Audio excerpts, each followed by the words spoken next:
Lula acelera o apoio a Gaza e joga luz no palco da ONU, às vésperas do discurso que abre a Assembleia Geral, 22-23, no ano 9 de 2025, o presidente reafirmou a solução de 2 estados e criticou a matança de civis, enquanto mantém a linha dura contra a estratégia de Donald Trump para o pós-guerra, a mesma que ele já chamou de incompreensível no início do ano.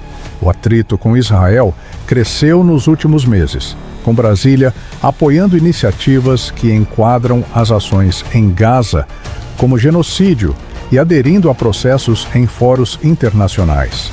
Tudo isso num momento em que países europeus avançam no reconhecimento da Palestina e Trump tenta costurar um plano com líderes árabes durante a cúpula da ONU. Agora é com você. O Brasil deve ir além do discurso e liderar um esforço de reconstrução em Gaza? Apoiar processos por genocídio ajuda a pressionar por paz ou fecha portas diplomáticas? A proposta de Trump para o pós-guerra é viável ou só retórica? Reconhecer o Estado da Palestina agora acelera um cessar-fogo ou endurece posições? Comente abaixo. Qual é o papel que o Brasil deveria assumir? Mediador, líder regional ou voz solitária? Era 10 de janeiro, quando chegou à mesa de Lula, um relatório confidencial da Agência Brasileira de Cooperação, ABC, sobre a situação humanitária em Gaza. O documento, elaborado por uma equipe que havia conseguido acesso à região através de contatos com organizações internacionais, era devastador. Dados do relatório ABC, confidencial, Pentel 47.000. Mortos civis desde outubro de 2023, sendo 89% das escolas destruídas ou danificadas. Sistema de saúde colapsado. Apenas 3 hospitais funcionando, 2,3 milhões de pessoas, dependendo de ajuda humanitária, 170 mil. Crianças em situação de desnutrição severa, mas foi uma foto específica que fez. Lula tomar sua decisão final. Uma criança palestina de 8 anos, ferida em um bombardeio, sendo atendida no chão de um hospital destruído. A imagem lembrava ao presidente seus próprios netos. Marilena, disse Lula para sua chefe de gabinete, convoque o ministro das Relações Exteriores e o da Defesa, agora. Às 14 horas do mesmo dia, no Salão Oval do Planalto, uma reunião extraordinária começou. Presentes, Lula, o ministro das Relações Exteriores, Mauro Vieira, o ministro da Defesa, José Múcio, e assessores especiais de política externa. Companheiros, iniciou Lula, colocando o relatório sobre a mesa. Não posso mais dormir tranquilo sabendo o que está acontecendo em Gaza, enquanto o mundo fecha os olhos.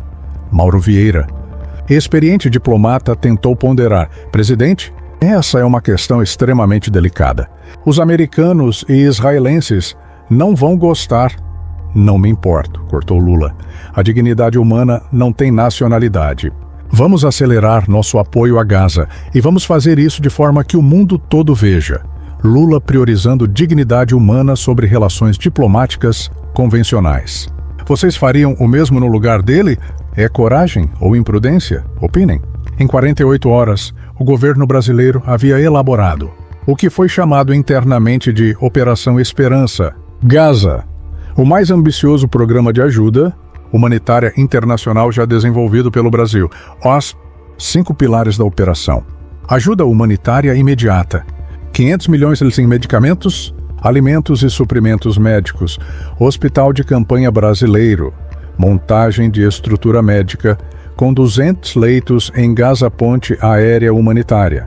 20 voos semanais com suprimentos via Egito Programa de Refúgio.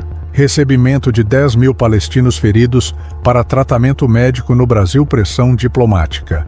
Campanha internacional por cessar-fogo imediato. Não demorou nem 6 horas para a primeira ligação chegar. O embaixador americano em Brasília, nomeado por Trump, solicitou audiência urgente com Lula. Diga para ele que estou ocupado. Instruiu Lula, muito ocupado salvando vidas inocentes. A embaixada israelense foi mais direta. Em nota oficial, expressou profunda preocupação com a crescente interferência brasileira em assuntos que não compreende completamente. A resposta de Lula veio através do Twitter. Compreendo perfeitamente o que é ver crianças morrendo, e não vou ficar calado. O tweet alcançou 15 milhões de visualizações em 12 horas. Lula respondendo críticas internacionais pelo Twitter. Como vocês avaliam essa estratégia de comunicação direta? Eficaz ou arriscada? Era 15 de janeiro, 7h da manhã em Brasília, quando o telefone presidencial tocou.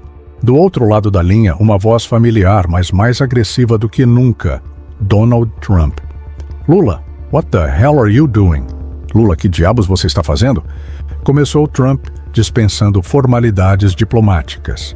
A conversa, que durou 23 minutos, foi posteriormente descrita por assessores de ambos os lados como explosiva. Trump acusou Lula de apoiar terroristas e prejudicar a segurança de Israel. Lula respondeu acusando os americanos de cumplicidade com genocídio. Trecho da conversa vazado para a imprensa. Trump, "You're making America's job much harder, Lula. Israel is our ally." Lula, "E as crianças palestinas, Trump? Elas não merecem viver? Você esqueceu que já foi pai?" Trump, "This is not about kids, this is about national security." Lula, "Para mim, sempre será sobre crianças inocentes. Sempre." A ligação terminou com Trump desligando o telefone abruptamente. 3 horas após a ligação, Trump publicou uma série de tweets devastadores. Lula do Brasil está desestabilizando o Oriente Médio. Ele apoia terroristas contra nosso aliado Israel. O Brasil será responsabilizado por suas ações irresponsáveis. America First. Lula é um comunista radical que quer destruir a paz no Oriente Médio. Não vamos permitir que países de terceiro mundo prejudiquem nossa segurança nacional. Sanções econômicas contra o Brasil estão sendo consideradas. Eles vão aprender a respeitar a América? O ex e novo presidente americano declarando guerra diplomática ao Brasil. Vocês acham que Trump pode mesmo aplicar sanções? Como o Brasil deveria responder? Às 20h do dia 15 de janeiro, Lula anunciou o pronunciamento oficial à nação. Todas as redes de televisão brasileiras interromperam sua programação. O mundo parou para ouvir. No Palácio do Planalto, em um cenário solene, Lula iniciou o que seria considerado um dos discursos mais impactantes de sua carreira. Brasileiros e brasileiras, povos do mundo que valorizam a vida humana. Sua voz estava firme, controlada, mas carregada de emoção. Hoje, fui ameaçado pelo presidente dos Estados Unidos por uma única razão. Porque o Brasil decidiu estender a mão para crianças que estão morrendo em Gaza, Donald. Trump me chamou de comunista por querer salvar crianças. Me chamou de terrorista por enviar medicamentos. Me chamou de desestabilizador por construir hospitais. Lula fez uma pausa. Olhou diretamente para as câmeras e continuou. Se ser comunista é não aceitar ver crianças morrendo de fome, então sou comunista. Se ser terrorista é construir hospitais em vez de bombardeá-los, então sou terrorista. Se ser desestabilizador é escolher a vida em vez da morte, então sou desestabilizador. O plenário do Congresso, onde deputados e senadores assistiam, explodiu em aplausos. Mas quero dizer uma coisa para você, Donald Trump, onde quer que esteja assistindo. O Brasil não é colônia de ninguém. Não somos quintal americano. Somos uma nação soberana que toma suas próprias decisões. Você pode ameaçar com sanções. Pode tentar nos pressionar economicamente. Pode usar todo o seu poder imperial. Mas não vai nos impedir de fazer o que é certo. E o que é certo, Trump, é salvar vidas. Sempre. Lula enfrentando Trump em rede nacional. Que trecho do discurso mais impactou vocês? Já viram coragem diplomática similar na história? No dia seguinte ao pronunciamento de Lula, Israel tomou uma medida diplomática rara. Convocou seu embaixador no Brasil para consultas urgentes, um eufemismo diplomático para protesto formal extremo. O primeiro-ministro israelense, em coletiva de imprensa em Tel Aviv, foi direto. O Brasil está interferindo em uma situação que não compreende. Lula está sendo manipulado por forças anti-israelenses, mas foi a declaração seguinte que causou maior impacto. Israel se reserva o direito de impedir qualquer ajuda que possa ser desviada para grupos terroristas em Gaza. A ameaça era clara. Israel poderia interceptar a ajuda brasileira. Lula não demorou para responder. Em coletiva de imprensa no Palácio do Planalto, com a presença de ministros e embaixadores de países árabes, foi categórico: Israel que tente interceptar remédios para crianças, que tente impedir médicos brasileiros de salvarem vidas. O mundo inteiro verá quem são os verdadeiros terroristas nesta história. O tom era desafiador, algo raramente visto na diplomacia brasileira. Nosso hospital de campanha será montado, nossa ponte aérea funcionará, nossos médicos trabalharão. E se alguém tentar impedir isso, responderá perante a comunidade internacional. Israel ameaçando interceptar ajuda médica brasileira. Como vocês veem essa situação? É legítimo impedir remédios de chegar a civis? Para a surpresa de muitos analistas, o apoio internacional ao Brasil começou a crescer. França, através de Emmanuel Macron, foi o primeiro país europeu a se manifestar. A França apoia iniciativas humanitárias responsáveis em todas as regiões de conflito. A Espanha foi mais direta. O governo espanhol expressa total apoio à iniciativa humanitária brasileira em Gaza. Países árabes foram unânimes. O secretário-geral da Liga Árabe declarou: o Brasil demonstra verdadeira liderança moral ao priorizar vidas humanas sobre pressões geopolíticas. Algo extraordinário aconteceu. Países que raramente concordavam entre si começaram a apoiar a posição brasileira. África do Sul, Irlanda, Noruega e até mesmo alguns países tradicionalmente próximos aos Spolweira manifestaram apoio discreto à iniciativa humanitária brasileira. O Brasil está fazendo o que a ONU deveria estar fazendo? Comentou um diplomata europeu sob condição de anonimato. Dentro dos próprios Estados Unidos, a posição agressiva de Trump começou a gerar críticas. Democratas no Congresso, organizações humanitárias e até alguns republicanos moderados questionaram as ameaças contra o Brasil. Ameaçar um país por enviar ajuda humanitária? Isso não representa os valores americanos, declarou a senadora democrata Elizabeth Warren.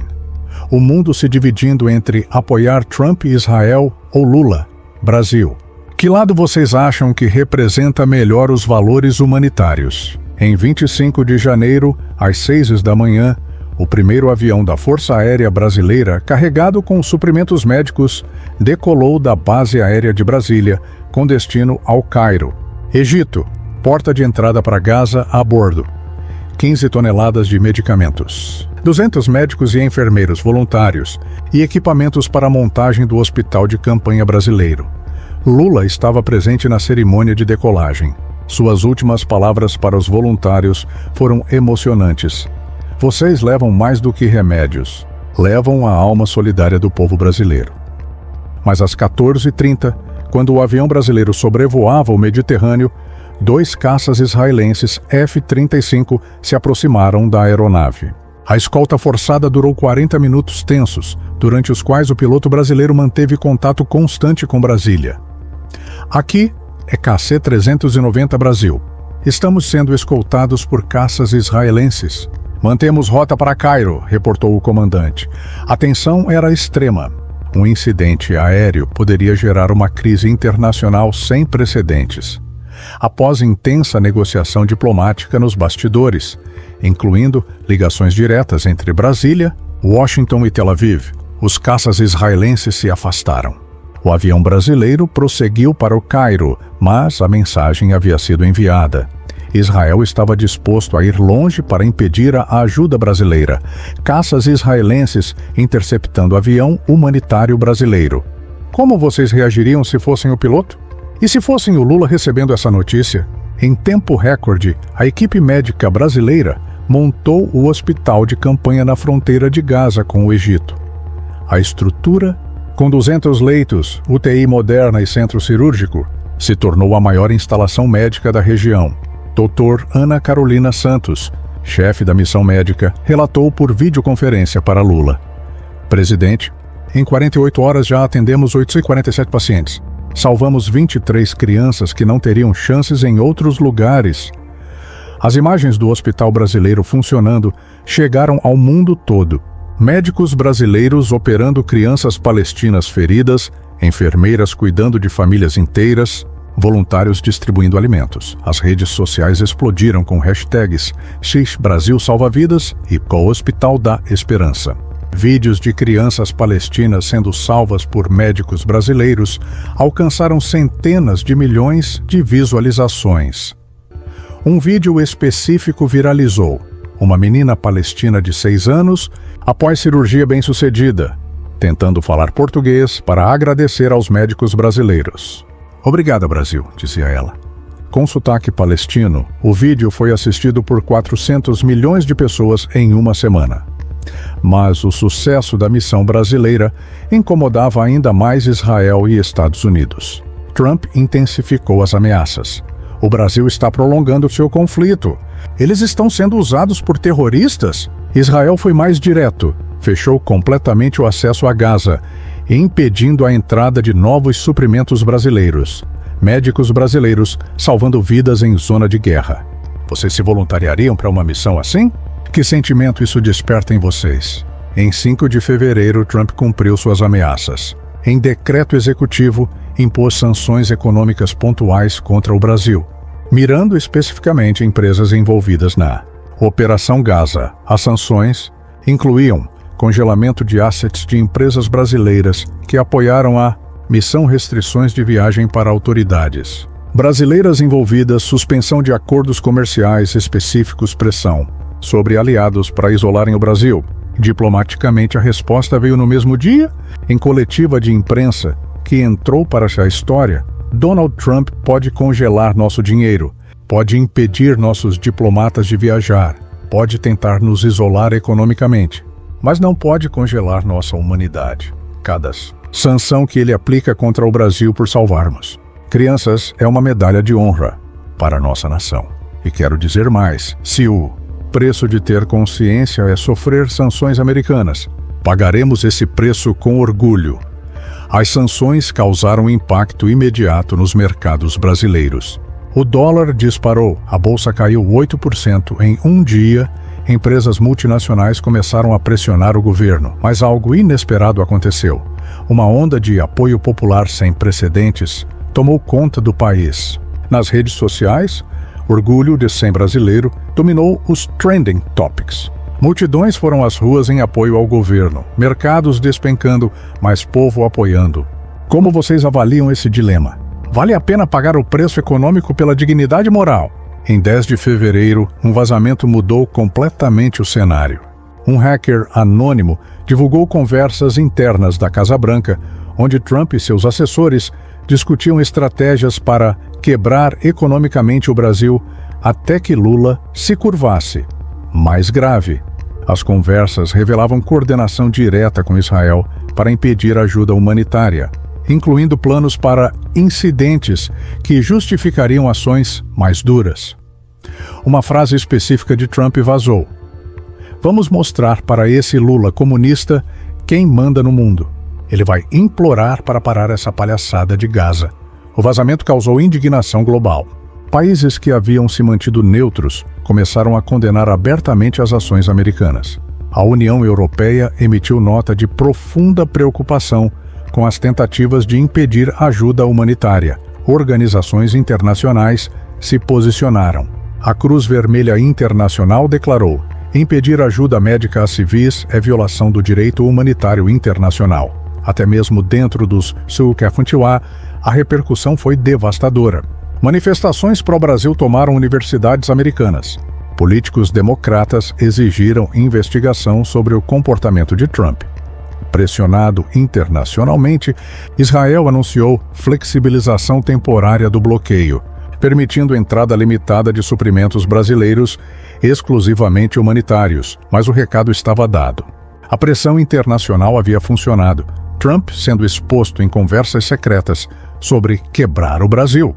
Como vocês avaliam esse tipo de política internacional? Isso muda a percepção sobre o conflito? 3 meses após o início da Operação Esperança Gaza, os números eram impressionantes. Impacto humanitário 15.847.